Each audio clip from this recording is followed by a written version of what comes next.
जय शिवराय. छत्रपती संभाजी महाराजांच्या बलिदानानंतर महाराणी येशूबाई आणि लहानग्या शाहू राजांना मुघलांनी कैद केले. छत्रपती राजाराम महाराजही अल्पायुषी ठरले. त्यांच्यानंतर स्वराज्य अनाथ झाले. अशा वेळी महाराणी ताराबाई यांनी मोठ्या हिमतीने स्वराज्य सांभाळले. त्यांच्या कार्याची ओळख महाराष्ट्रातील जनतेलाही पुरेशी नाही, तेथे महाराष्ट्राच्या बाहेरची तर बातच सोडा. भारतभर त्या तेजस्वी आणि शूर महाराणीची ओळख व्हावी या हेतूने माझ्या अल्प प्रतिभेनुसार स्वराज्याच्या त्या महान संरक्षिकेला या कवितेत शब्दबद्ध करण्याचा मी प्रयत्न केला आहे. ही दीर्घ कविता एकूण 4 भागात लिहिण्याचा विचार आहे. त्यातील पहिला भाग आपल्या सेवेला सादर करत आहे. धन्यवाद. जय शिवराय. स्वराज्य दिनकर क्या अस्ताचल को जाता है, या प्रखर भास्कर को राहु ग्रसने आता है. विघ्नों के अम्बुद उमड़ उमड़ कर आते हैं, छुपा कर दिनमणि को भ्रमित किए जाते हैं. सह्याद्री के सिंह को देखो, भीरू श्रृगाल छल गए. संग संग उस धर्मवीर के सुख सौभाग्य सकल गए. स्वामिनी स्वराज्य की हाय बन बंदिनी अकुलाती है, धरे हृदय से निज शावक को मानिनी क्षेम मनाती है. कण कण माटी का जोड़कर बूंद बूंद रक्त से सींचा है, हर मन शिव बसता है, हर घर कैलाश से ऊंचा है. आहुति निज प्राणों की देकर स्वप्न स्वराज्य का पूर्ण किया, असहाय वह स्वामी को खोकर तम में जलाए कौन दिया. रात्रि अंतिम कृष्ण पक्ष की सी लगती है, कालिक निराशा की हर वक्ष में जगती है. पर किसी किले का कोई गवाक्ष जगता है, राजनीति का पट बिछा समक्ष लगता है.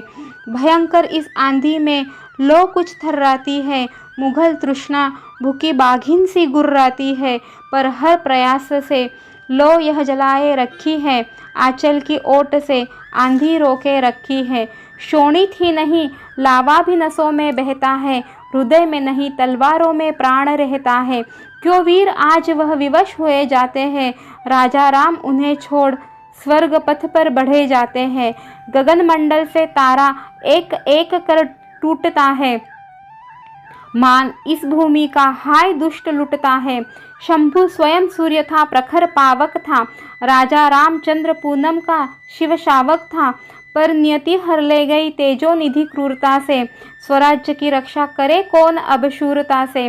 आकाश में सहसा बिजली एक कौंध गई, आशा दृष्ट की क्षण में एक रोंद गई. दीप्ति से उसकी हर हिम्मत दमक उठी, निकल मैनों से बाहर हर शमशेर चमक उठी. बोली हर हर महादेव की फिर से गरज उठी, काया वृद्ध सत्ता लोभी की फिर से सिहर उठी. छोड़ अपना तख्तोताज वह नर्मदा पार आया था, दक्षिण विजय के स्वप्न ने पल पल उसे जलाया था. परचम में उसके सारा भारत समा गया, राजा महाराजा हर नवाब सलाम फरमा गया. राज्य लघु यह झुकता नहीं बादशाहत के आगे, स्वाभिमान पिरोए रखते हैं न जाने कौन से धागे. बन दावानल कितनी बार इसको राख किया, हर बार इसने उसी राख से उड्डाण किया.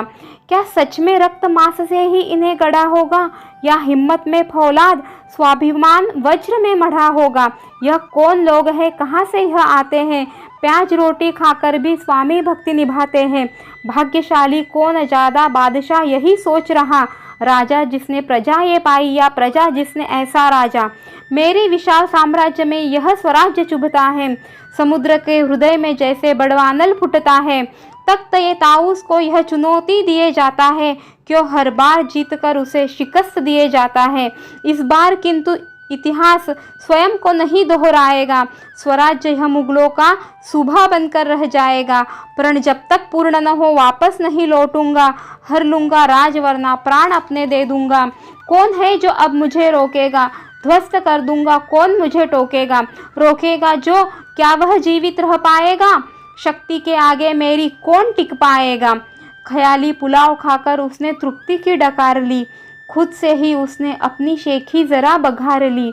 स्वप्न यह पूर्ण होगा स्वयं को आश्वस्त किया, सत्य से अपरिचित उसने दीपक को अस्त किया.